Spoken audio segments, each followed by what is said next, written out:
Well, on that note, we'll call the meeting officially to order. Our first order of business is review and approval of the previous meeting's minutes. If everybody's had a chance to look at those, is there anything that needs to be amended from where anybody sits? No, I was fine. Okay, terrific. I believe that was Mary Ann's first go at it. So nice work. So Marianne. Thanks, Jerry. You're the one that got me into this. So can I have someone I'll move teach to, you not to go. Wait, I know. teach you not to show up. Exactly. can I have somebody move to approve the minutes, please? So approve. I Seconded, approve. and someone the second? Great, thank you, Tanya. Okay, so we've got a good little agenda tonight. We're going to start off with an update on Jerry's efforts to just dig deeper into the whole grants thing. He's actually been very busy over the past month, sending a variety of interesting notes. And understanding that at this point, I think, Jerry, we're probably with the grants situation moving into like a kind of an expectation managing zone based on what you've sent. But if you would, we'd love to hear. I think the group would love to hear everything that you've learned in the interim. Well, when Mary and I, excuse me for not including your time, but Mary Ann talked one night, and we kind of after looking at the grant for AARP, we realized it was so specific for seniors and was very lengthy, and we didn't have the details to give them specifics because we're too general right now. And we've heard from a few people, it's really hard to get the grants. And with even a specific to seniors, even though seniors are included in Bristol for the walking and all that stuff, it wasn't specific. It was very detailed. So we kind of put that on the side now. And what we learned from that, we really have to know what we're asking for. So, what prices, whatever it is that we're going to do with grants, it's getting more technical. When I did grants 20 some years ago, it was pretty easy. You tell them what you want, give them a little idea, and they either gave it to you or not. But now it's very detailed. And there's two grants that from the last committee did is V-Trans, and then I forget the other one. There's two that we can go after and do. But again, it's specific. So once we get more rolling along and get more involved, we'll be able to figure that out. Is that about right, Mary Ann? We talked about? Yeah, that's right. But just as an example of what Jerry was referring to regarding the AARP grant was my sister is involved with the New Haven committees, and she has applied for the AARP grant to get a study done on the feasibility for getting the new train depot that was moved to New Haven as a handicapped accessible project. So that to me seems very appropriate for that grant, but we just weren't ready for that. Is that okay with everybody, what we did so far? Absolutely, yes. Cool. Yeah, actually, thank you for that in the conversation. Thinking about, Jerry, how you were kind of vetting this in your mind and realizing, say, the scope, this very specific scope of what would be an AARP grant. And I wonder if we approach this instead from the standpoint of like, what things would we want to do that we might be able to tap into a specific grant for? I know the pump track was built purely with grant funds. And I know it was one of the people from Lincoln, who's also a physical therapist here in town, was the one that spearheaded Allie. that. Yeah, Yes, Allie. Allie. Yeah, Allie Zimmer. Yeah, She might be a good resource. Again, that's Okay. kind of taking it from the standpoint of what we would like to do versus, okay, what grants are out there, but. I'll look into those two that were recommended and contact Locomotion and see what they get. I'll get more involved this next month, talking to all these people and see what's out there. And if there is specific things that we can come back to us and work on to get the grants. And the Great. deadlines, that's important too, because the ARP deadline was March 22nd. So it was really quick trying to get all that in there, and it just wasn't going to work. So I'll work on that. It's grant season. Yeah. Mary Ann, Tanya, if I find like 3 different avenues, would you each want to take one and kind of do some investigation and talk to people? Yeah, sure. Sure. Okay. Do we have access to Grant Station or anything through the town? I'll check. Grant Station, I'll check. What's that, Grant? What is it? Basically a website that compiles a lot of grants, so you can Okay. easily access and apply through that. Okay. But yeah, great resource, but it does, I think there's a yearly fee. Yeah. I might still have access through another org, so I'll check. But I'm not Okay. sure that All they right. still And apply. Valley said that we have to, once we start working on a grant, we have to work through her and the lawyer. It's not us, not just us. It's through them too. So I Yep. learned that through all that stuff. So, okay. Yep.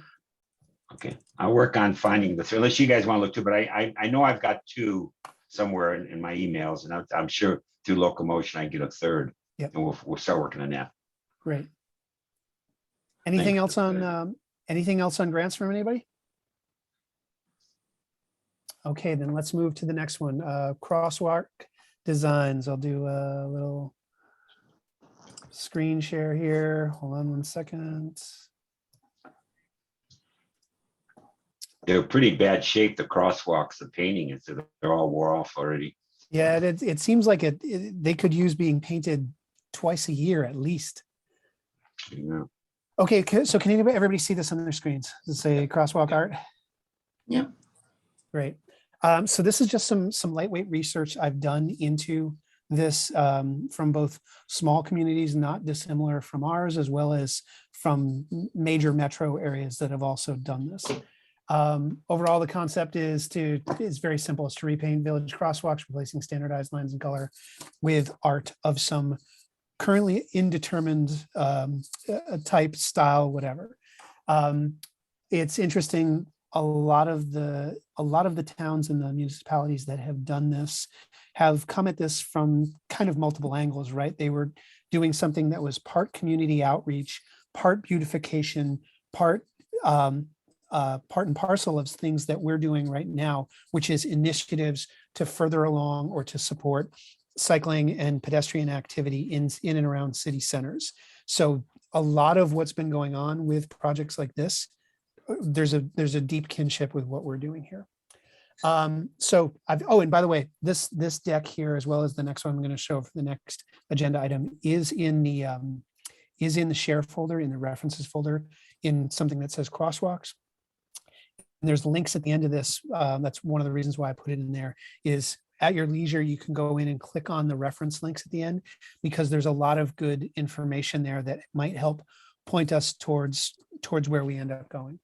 So just a couple pages, quick pages here of some of the examples from wow. around the country. Yeah, it's interesting when you see the one on the right, which is all four sides of an intersection. Wow.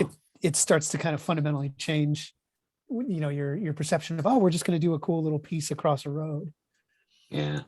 So the first picture on the left there looks like they're doing a lot of neat equipment, like specialized equipment almost. That's one way. The one in the middle is a little bit more down and dirty. The one on the right is obviously a very, very planned out one. And it seems like there's different, there's different approaches. The one commonality, and you'll see this in one of the references that I put at the end, there's a kind of a best practices for these things. And they do stress, not unlike what we opened this part of the agenda on, they do stress getting paint that's built to last versus the almost chalk-like paint that's in this middle one. Yeah. It's almost like a rubberized paint or something that they use. Yeah. It's really, you can feel it when you ride over a line. Yes. Sometimes that you can slip a little bit, or you feel a little rise in it. Yeah. So some considerations, just things out there that as we're starting to formulate our plan for what we might do with this, some things that I came across. One, a lot of the municipalities, mainly the big ones, have run into USDOT issues where you get the Federal Highway Commission or the USDOT coming and asking towns to either stop doing this or undo what they've done. Wow. In every single instance, though, the USDOT has not been able to cite any studies that support their thesis that these things are actually not safe. To the contrary, there's both anecdotal and kind of metric-based evidence that these types of initiatives actually do have an overall traffic calming effect, not that these things are either ignored or actually make situations worse. So that was something that was interesting to find. We should think about what hurdles we might face of our own I don't want to say ignoring the USDOT ones, but just within town as we start to formulate a plan here. To that end, do we identify a subset of town streets instead of thinking, you know what, we're going to go all out and we're going to do every single crosswalk here? Do we pick, you know, the one that goes across North Street, or just the ones on North Street or something like that as kind of a test case for this? And then think about starting small as far as the types of artists we could engage with, because obviously there is going to be a budget that's needed if this gets through all of the different things that we need to go through. We don't want to then go out and ask, say, a huge artist right out of the gate, hey, can you donate your time, which they end up getting, you know, great artists get harassed all the time for donate your time. Do we start small and work with the Mount Abe art department to identify one or two students over there that might be interested in this? We could obviously tap into BES as well for something similar to that. And then, I'd love to do that, to use Mount Abe's art program and get students involved in it. I think would be great. yeah, we could even. I think that's what first came to me, Dustin, is that I do work with the Five Town Friends of the Arts, and we do a lot of grants and scholarships for them. And I just figured it would be a hotbed of potential talent for this. Yeah, absolutely. Oh, sorry. There's also, though, perhaps an opportunity for an artist in residence. Yes. Yep.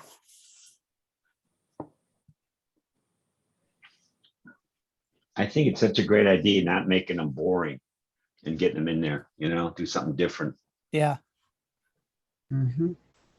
And I'm all for starting small, keep it simple in the beginning, you know, see how it works. I mean, we might do it and it just lasts a month and then it's not going to be good, or something, you know, who knows, but Yep. I think that's always, instead of going on the big scale, start little.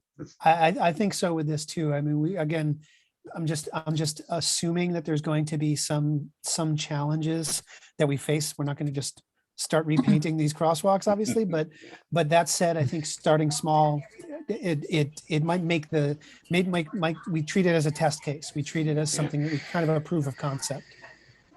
Yeah, I think the first one would be as a Pleasant Street where the kids all cross to go to grammar school. Yep.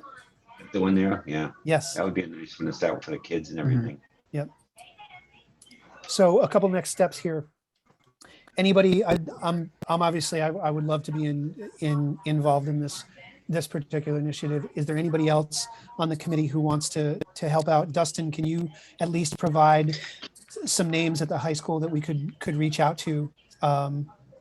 Yes, I could do that. I can be a liaison Perfect. with the school, with the art teachers and students there. Perfect. To that end, and then the next one, research budgets and funding sources. We'll do a little bit deeper dive into what this might cost. Is there a way that we can get paint donated or anything like that? And again, try to do the proof of concept. I don't want to say on the cheap, but like, is there a way to kind of bootstrap it? And then identify themes and partners. So Dustin's going to go and be the liaison with the high school. Are there any other groups or people we want to get involved with? Put the feelers out to as well. When I say themes, Jerry? I think go hit the grammar school too for artists. You know, Yep. It doesn't have to be just the high school. Yep. Kids can do that too. Let them, get involved too. Yes. Yep. And when I say themes, this is when I picture us going to the town, to the select board, as well as the highway department, the road crew. It'd be nice to package this up in some way that it isn't just like, we're going to do art on a crosswalk. It'd be like, we want to do something that we want to start out with something that's germane to Bristol or germane to the Green Mountains or something, local, just as one thing. So when I say themes, it's something that we could attach to this that gives people some kind of I can close my eyes and picture what this is going to be. And I can't wait to see it kind of a thing. At the end here, and again, this I'll point everybody after the meeting to where this file lives, but there's a few links here. If you come across any more, by all means, add them to this. The first one is a best practices list. Another one is an article highlighting some of the Federal Highway Administration and USDOT issues. Third one is this cool article on crosswalks and culture. And then the last one is really interesting because Belfast, Maine, while being a little bit bigger than Bristol, their rationale for it is very similar to the kind of and not to make this about the downtown or the village, but very similar to the vibe that's happening in the village. So I think there's a lot of, again, I use the word kinship. There's definitely a lot of kinship between what they did over there over in Belfast, Maine. And there's a nice article. It's actually not even an article. I believe it's something that's on their town website. So after the meeting, I'll send a link to this and feel free to reference it as well as add to it too.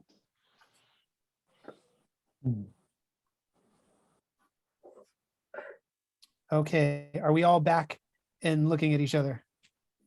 Yep. Great. Yes. Okay, next one. Let's see, our next agenda item. Oh, I'm back with another PowerPoint.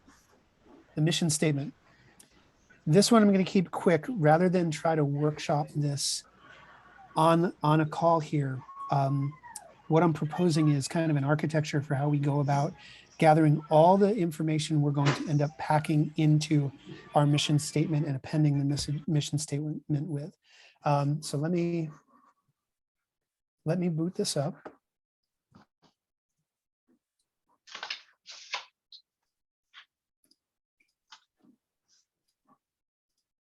Okay, does it say mission process on your screens? Yep. Yeah. Excellent. Yes, it Okay. does. Yep. Great. So quick table of contents here. Hold on. Hello, everyone. Okay, it looks like Kevin's in the house. Yep. Hi, Kevin. Let's see here. Hold on one second.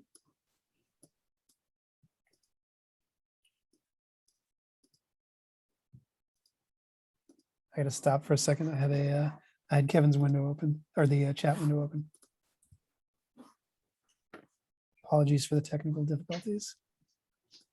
Okay, we'll start with just a quick little set the table on purpose. The purpose of the mission statement is to give the advisory committee a North Star for guiding our efforts and decisions, while also providing the community itself with a clear understanding of what we're doing, who we're doing it for, and why we're doing it. So this is in the dual interest of giving us something to kind of remind us of what we're trying to do ultimately overall, as well as in specific, while also being transparent with the community, so they understand when we come out with a proposal like lowering the speed limit, or when the Pine Street traffic calming thing starts to happen, there's a clear understanding of where that's coming from, that these ideas are not just coming from the ether or being created arbitrarily.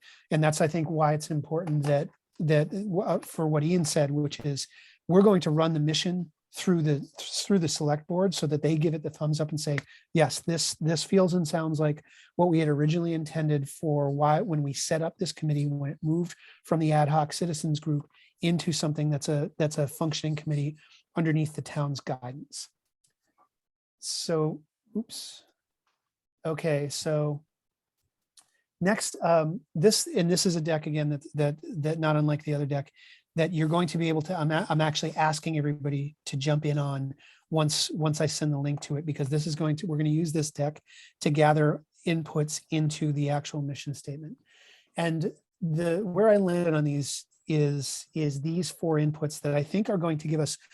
The idea here is to get a really broad amount of things to figure out how far we need to stretch the mission statement. And when I say stretch, I don't mean like we're going to shovel every single thing in. We will discuss and debate and decide how many of these things actually make sense to have within it.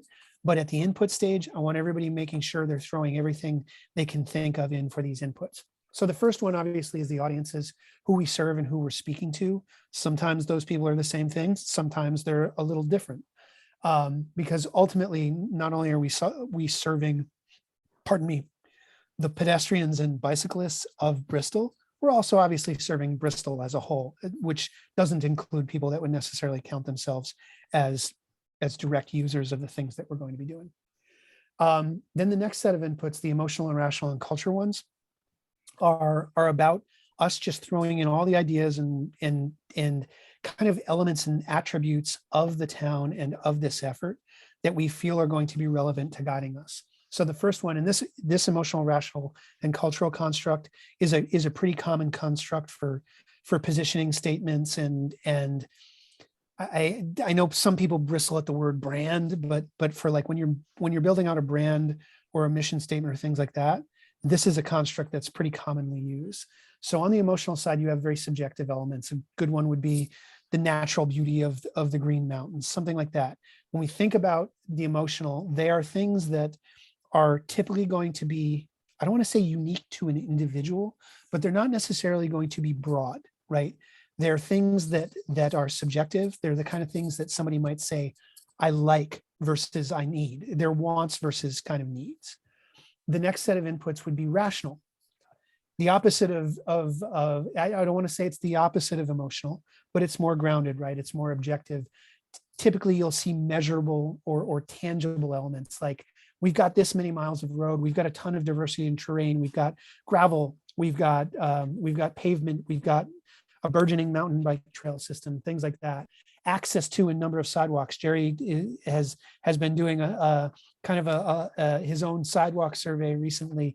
And so there's a lot of things in that mix in the rational category of how Bristol is currently set up, as well as how we think it could be set up in the future to greater serve the needs of bicyclists and pedestrians. And then the cultural side, this is kind of an interesting one because sometimes this crosses over into emotional or rational ones, but cultural elements are typically the bigger kind of societal movements that Bristol and our committee are tapping into. So these are things that sometimes some of us actually might see, like the first example of like the health and wellness movement as being a very rational orientation because it involves longevity and things of that nature, while other people might see it as more of a lifestyle choice. Regardless, that's why it's kind of lives in this cultural thing. It's because health and wellness is certainly a movement at large, and it's also a big movement here in Vermont. Second, we think of as another example, mountain biking destinations in VT, Burke in Northeast Kingdom Trails, Stowe, now Richmond is becoming one of these areas, and we know from Mob as well as the gang down. Well, they're one and the same, right? Mob and the gang down at the bike shop are all very much dedicated to improving the mountain, creating and improving a mountain bike trail system here in Bristol, as well as just like say the sustainable transportation movement in general. Don't drive a car when you can walk or bike. So that's what I say that's what we mean when we use the word cultural here. The mission, the task for everybody in the group between now and say the next 2 or 3 weeks is to go into this document and just start adding everything you can in here. Just absolutely pig pile this. If we run out of room, just add a page or make the type smaller or anything like that. But get down all of the different audiences that you can think of here. Get down all of the different emotional elements that you yourself have or can picture other people having as far as their relationships with cycling and walking, especially from the standpoint of like things that people, not yourself as well as others, might feel underserved by, because this is an important one. When you look at the emotional and rational ones, we should be putting things down here that we feel are underserved but very relevant, because that's where there's going to be a lot of room and a lot of ideas for us to help improve things. And then likewise, throw in some rational elements as well, and cultural elements as well. I know I just talked for a while. I know I just ran through a lot of stuff that might be kind of new conceptually to everybody.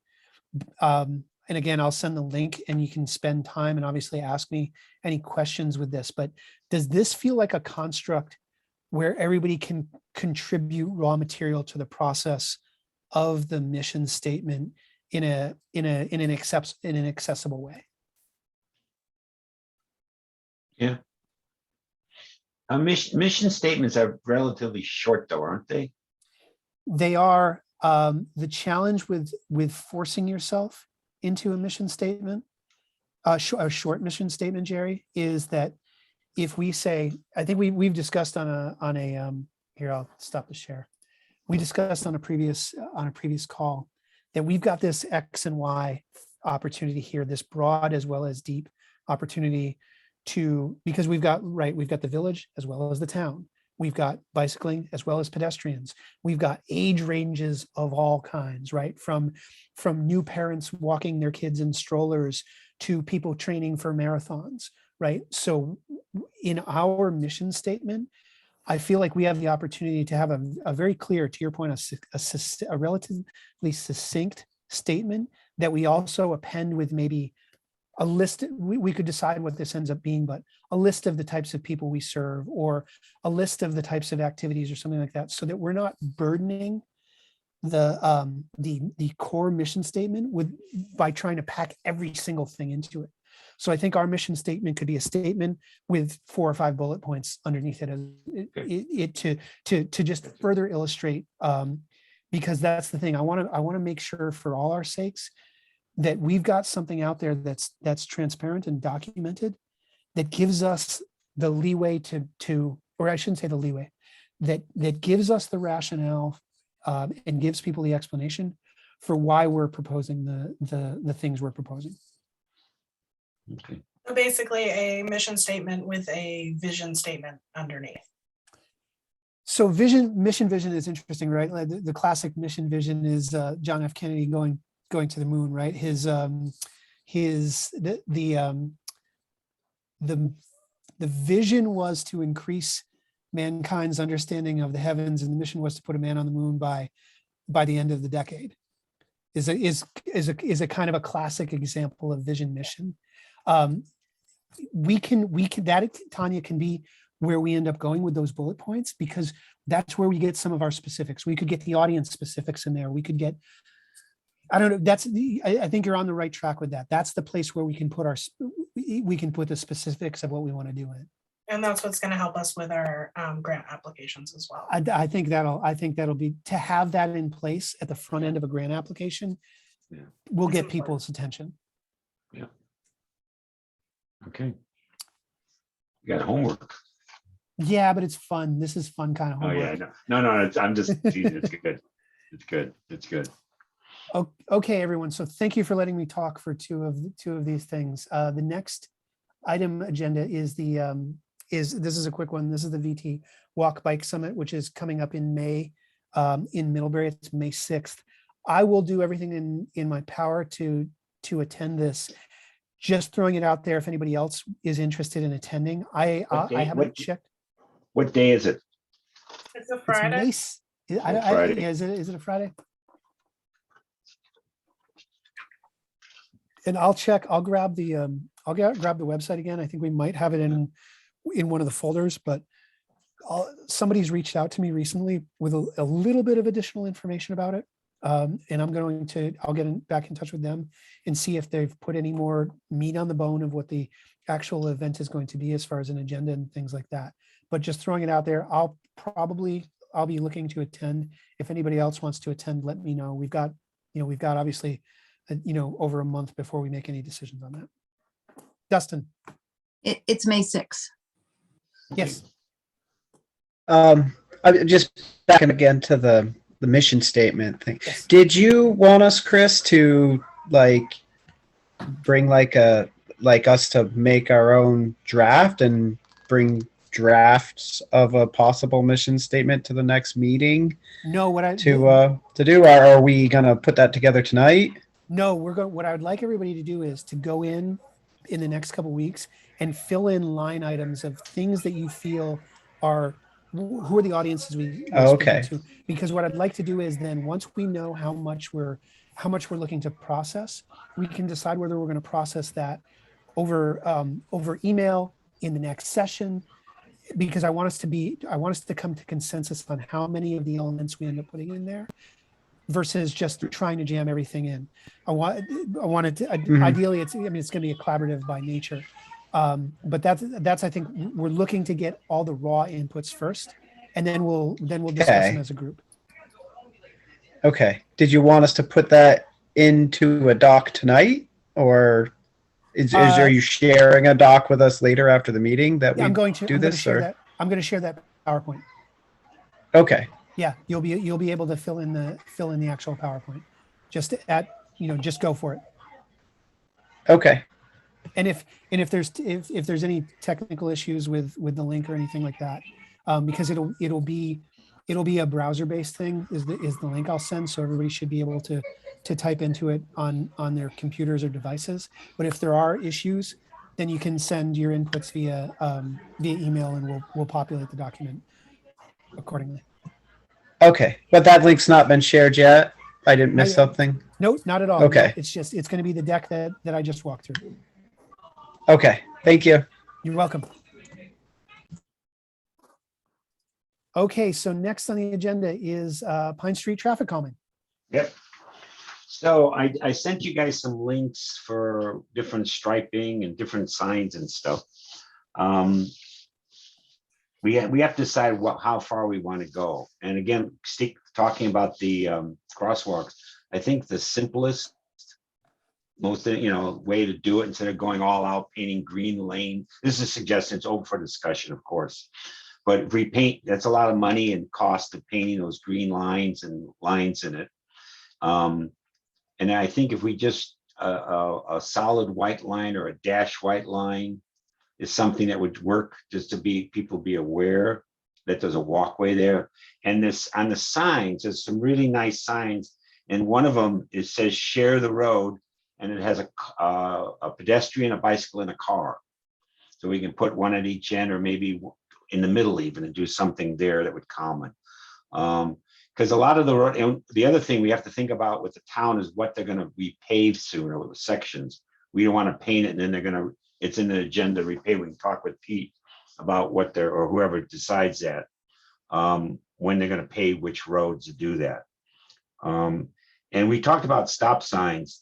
That's Chief Nason, we're not talking about, but about the middle of those section is Maple Street. Would break up the distance, would be a good spot to put it with a stop sign to slow the traffic down and do that. I think that I sent a little thing about village streets. Probably phase one, the things we're talking about first would be Pine Street, then Liberty Street to the sidewalk where the high school kids go into, because there's no sidewalk after that. And then Devon Lane, that would cover the big loop. And everything else would be the sidewalks and do that. But of course, Pine Street, I think, is the majority one, because that gets the most traffic now because of the dump and the workers and stuff. So look at the picture. I mean, again, we'll talk about it or think about it, but either, and I'm not sure if it should be a solid white line or a dash, and it doesn't have to be as wide for a bike lane. It'd just be enough for a couple people on pedestrian. The one thing I noticed when I was driving it today, checking and rechecking, I kept forgetting something. When the Pine Street comes to North Street, it really narrows at the stop sign. So we can't have anything too wide because it's very, it's really small there. The other thing, I don't think we need to do bike lanes on any of the side streets because they're quiet. People are going to do on the road. On North Street, all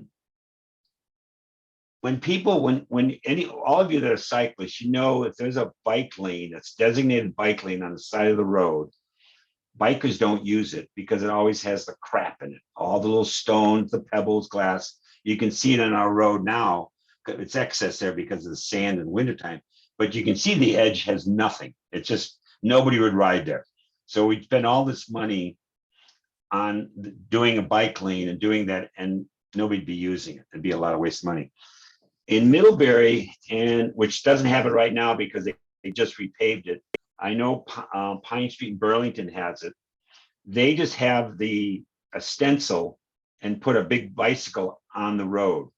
What I'm thinking on North Street is to have it not down the middle. Oh, let me backtrack a minute. When you're leaving town by the Prayer Rock, there's a sign that says, what's it say? It says bike may use full lane. Full lane. That's a bad sign. I mean, that's okay there, just for that section between the Prayer Rock. Yeah.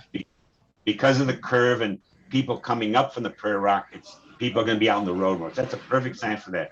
But if you put that sign anywhere else in the village, the bikers think they have the whole road, and we don't want that because we're going to get. But what's interesting is what a lot of people don't realize is bike may use whole lane is a state law, right? Dustin, am I wrong? Like it is a state law. Right. So But I think, I think what the sign implies there by the Lord's Prayer rock, though, is just because of the rock there and the nature of the slope of the mountain on the other side, it's so narrow. There's no shoulder to the road whatsoever. So, I mean, typically a bike would stay in lane position 3, and there would be more room for a car to pass. But it's so narrow there that the bike you need to be, if you were as far from the edge of the asphalt as you would typically be in lane position 3, you're out in the middle of the road. So I think it's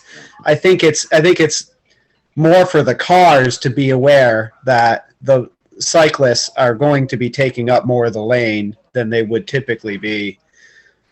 As a cyclist, I appreciate that sign being there, and that's certainly a spot where I agree. you always got to be careful. Yeah, but I do think it's a sign if it's up in any places other than a unique location like that, people are going to just ignore it.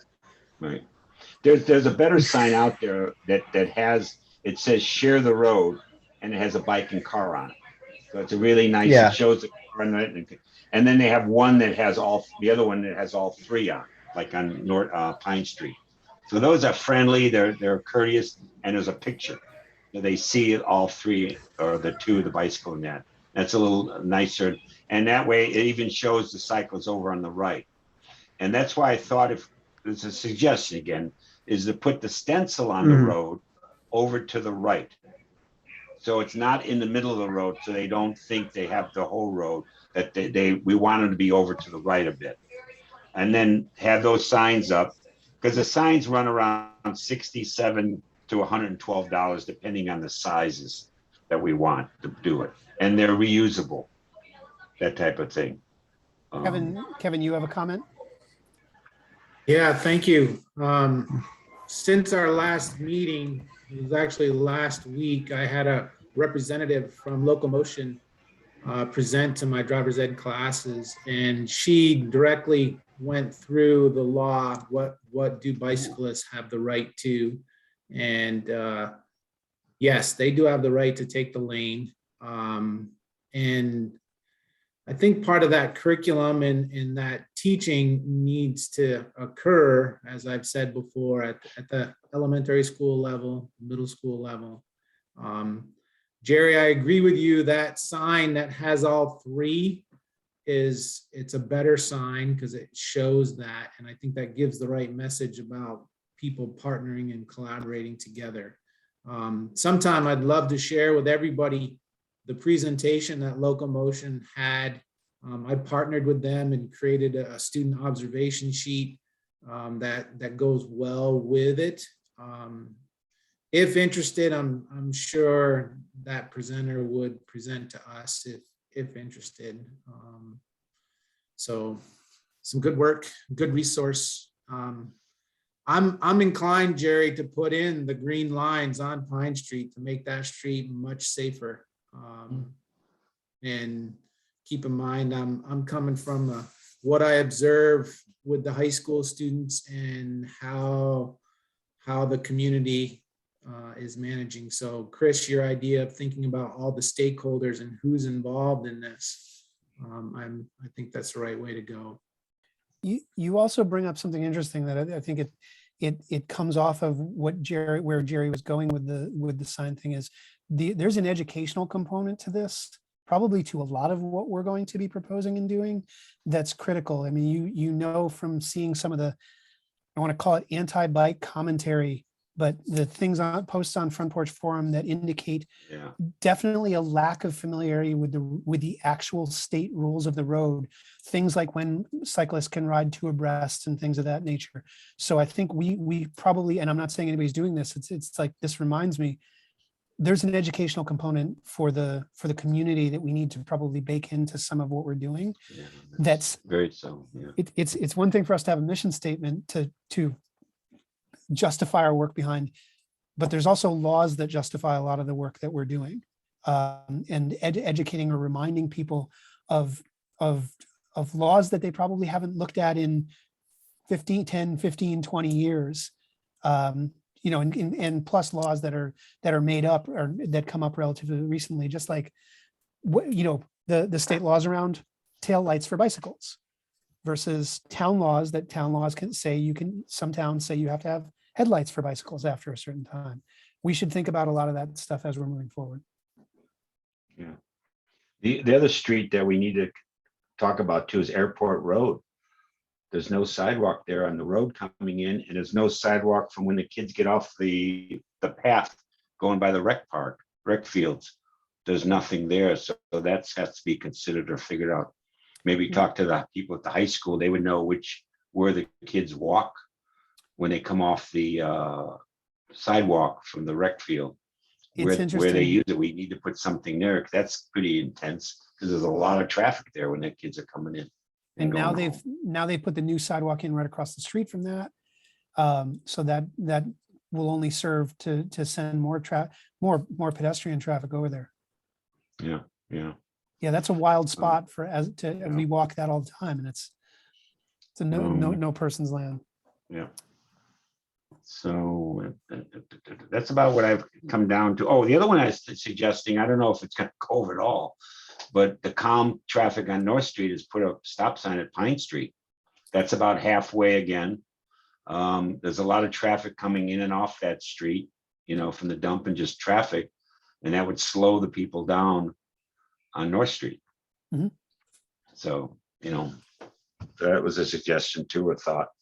We're doing stop signs. I like how you prioritize the things in phases, Jerry, sort of starting with Pine Street and that section of Liberty Street, and then, Deveno, that loop, so to speak, that so many people in the community walk, sort of prioritizing that, and then the interior streets, and then going out to, East Street, West Street, North Street. Yeah, that we have to go. I think that's the right approach as far as prioritizing. Good. And we have to go with the Route 17, that has to be DOT approved. That's not just the village. But it's like that in Middlebury, it's down mileage or down and stuff, so it shouldn't be a problem reducing it coming down that way. Yeah, you go through, is it Pittsford on Route 7 drops to 25? Pittsford and Brandon, I believe both of those towns actually drop to 25, and it's on Route 7. I noticed that. You obviously notice it every time you drive through, but I remember when Ian was telling us about some of the hurdles we might incur with dropping from 30 to 25 on a road like we have. It's like, well, wait a minute, they dropped the busiest road in the state down to 25 in a couple towns. So I noticed it drops to 25 in Essex when you come into Essex, right before the Green Mountain Power Dam there where Overlook Park is. Oh yeah, that's right. Yeah. It drops very suddenly to 25 miles an hour, kind of well ahead of when you're actually into where it's residential and where you have, is it River Road where it goes out to Global Foundries and whatnot. And there's a bike lane and a wide sidewalk off of the road in that area, but it is very heavy traffic on Route 2A there.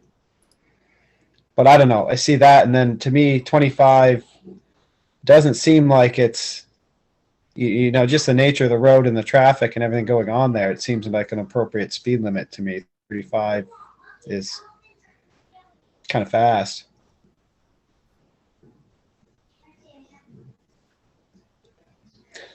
So Jerry, I noted to Jerry before everybody else jumped on. I've sent a note to Chief Nason. We'll try to work on getting together with him sometime next week, at least Jerry and I, just for an intro conversation. And this, in addition to the speed limit, Pine Street is on the top of our list to start, to start our interactions with our collaboration with the chief on this. And Jerry mentioned Airport Drive. I hadn't, I'm aware of this. There's definitely some things about Airport Drive, particularly when you're where the very first part of it that goes by the Legion and the bus barn, where it's two-way traffic there and there's no sidewalk. I was just wondering, is that actually town-owned road, or is that a private drive that's owned by the school district? So who would we be engaging with there for anything? Would it be the school district, or would it? I'm asking because I don't really know. I guess I made the assumption that it's part of the school district's property, but the Legion's there, so the rec club's there, so maybe it is a town road. I don't know. Best of my knowledge, it's town road right to the gate.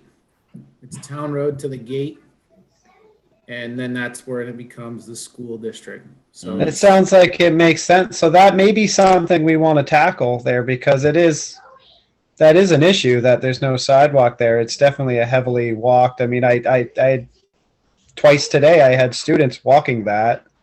We move over to the left when the WB Mason truck came by, but I mean, people are aware that there's students there, so they generally kind of slow down. But it would be easier to take students walking it if there was some lines, stripes to define where the walkers should be, rather than, it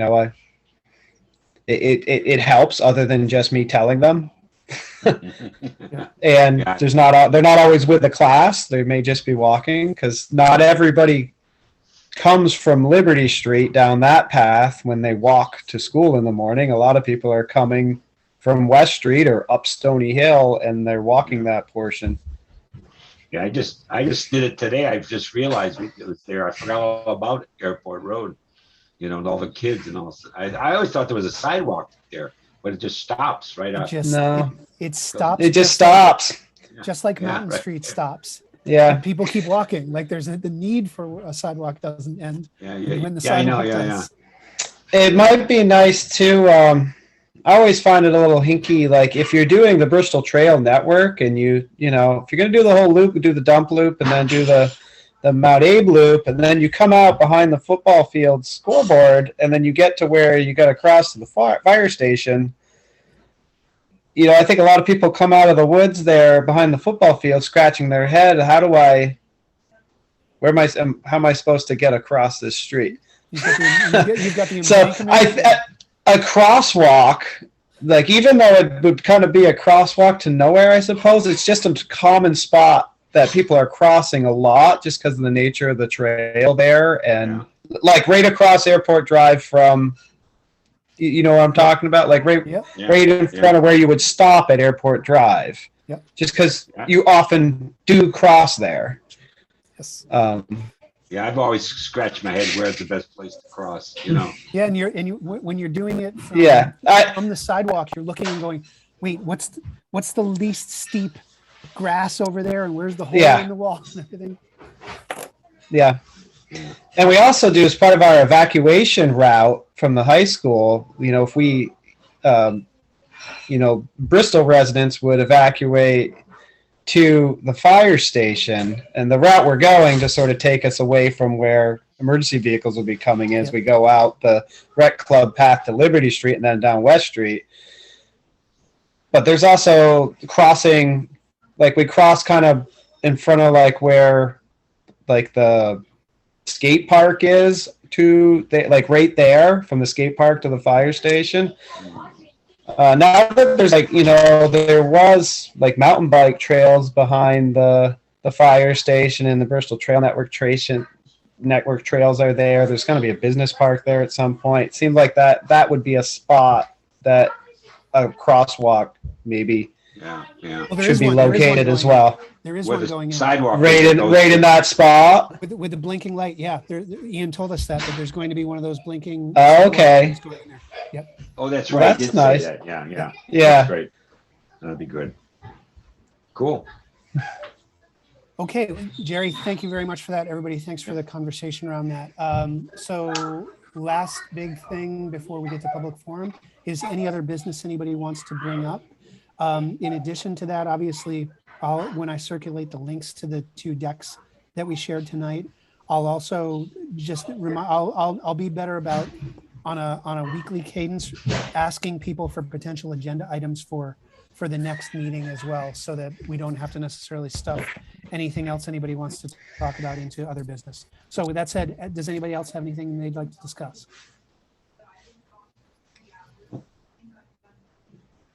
Okay. We'll open it up to public forum. It doesn't look like we have any other community members joining us this week.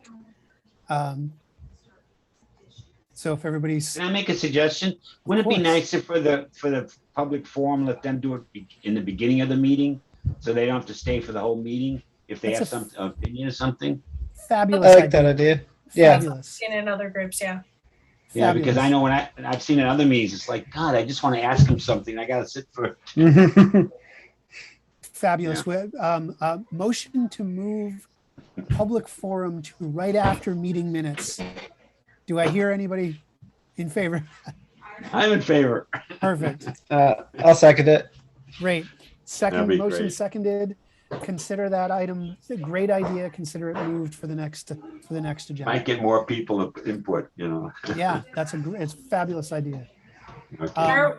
Are we still posting? Did I miss a front porch forum post about this week's meeting? The town usually posts that. We do not. Okay. That usually comes from Ian or Valerie or whoever's posting that week. So, Okay.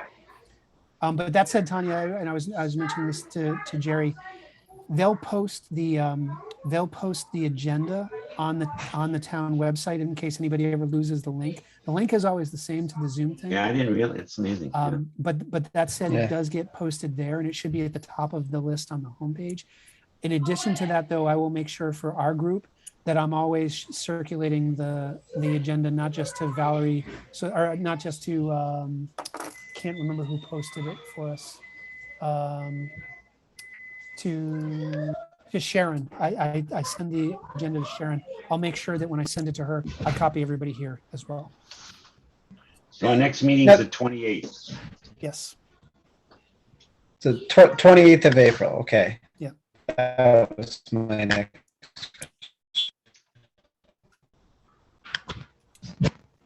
Okay, so if nobody has anything else, would somebody like to make a motion to adjourn?